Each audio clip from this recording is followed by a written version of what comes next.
Ուկրաինայում խաղաղության շուրջ դիվանագիտական գործընթացը շարունակում է զարգանալ։ Բեռլինում տեղի ունեցած երկօրյա բանակցությունների ընթացքում Ամերիկայի Միացյալ Նահանգները, Ուկրաինան եւ եվրոպացի գործընկերները մշակել են անվտանգության երաշխիքների 6 կետանոց փաթեթ, որի համաձայն Արևմուտքը պարտավորվում է մշտապես աջակցել Ուկրաինային, նաեւ արձագանքել երկրի վրա հարձակման ցանկացած դեպքի։ Ի տարբերություն բանակցությունների առաջին օրվա, երկրորդ օրը կարճ է տևել, ընդամենը 2 ժամ։ Վլադիմիր Զելենսկին հանդիպումներից հետո նշել է, որ այժմ գրանցված են առաջարկներ, որոնք կկատարվեն միայն այն դեպքում, երբ ԱՄՆ կոնգրեսը դրանք հաստատի։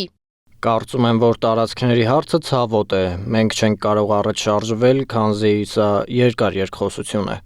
Մոսկվան Բեռլինում կայացած բանակցություններին արդեն արձագանքել է, հստակ արտահայտելով իր դիրքորոշումը։ Ռուսական կողմի համար առաջնահերթությունը չի սահմանափակվում կարճաժամկետ հրադադարով, ինչպես առաջարկել էր Ուկրաինան Սուրբ ծննդյան ժամանակ։ Ռուսաստանի նախագահի մամուլի քարտուղար Դմիտրի Պեսկովը նշում է, որ Մոսկվան ցանկանում է իրական խաղաղություն, ոչ թե այնպիսի ժամանակավոր դադար, որի ընթացքում Կիևը կարող է հանգստանալ եւ պատրաստվել պատերազմի շարունակությանը։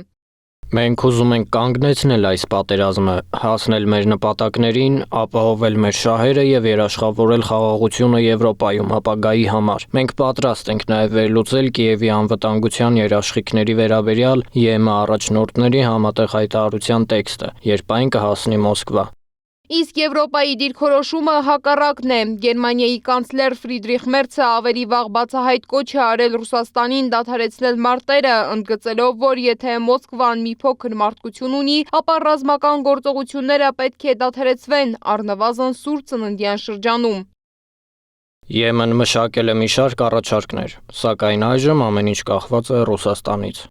Բեռլինում կայացած բանակցություններից հետո Սպիտակ տունն ու Կիևը հայտնել են, որ առաջընթաց է գրանցվել եւ կողմերը հասել են խաղաղությանը խոչընդոտող խնդիրների 90%-ի լուծմանը։ ԱՄՆ նախագահ Դոնալդ Թրամփը հայտարարել է, որ երկրորդ համաշխարհային պատերազմից ի վեր Եվրոպայում ամենամեծ եւ մահացու հակամարտությանը վերջ դնելու համաձայնագիրը կարծես ավելի մոտ է, քան երբևէ։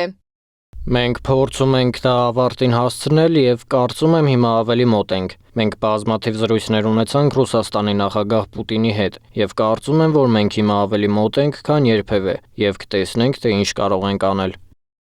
Իսկ Դոնբասի հարցը շարունակում է մնալ ամենազգայունը։ Մոսկվան պահանջում է, որ Ուկրաինայի զինված ուժերը դուրս գան Դոնեցկի եւ Լուգանսկի շրջաններից, մինչդեռ Կիևն ու Վաշինգտոնը այս հարցում դեռ պահպանել են տարբեր մոտեցումներ։ Միևնույն ժամանակ դեռևս հստակ չէ, թե երբ եւ ինչպես կարող է հաստատվել վերջնական խաղաղություն եւ ինչ տեսք կունենա այն։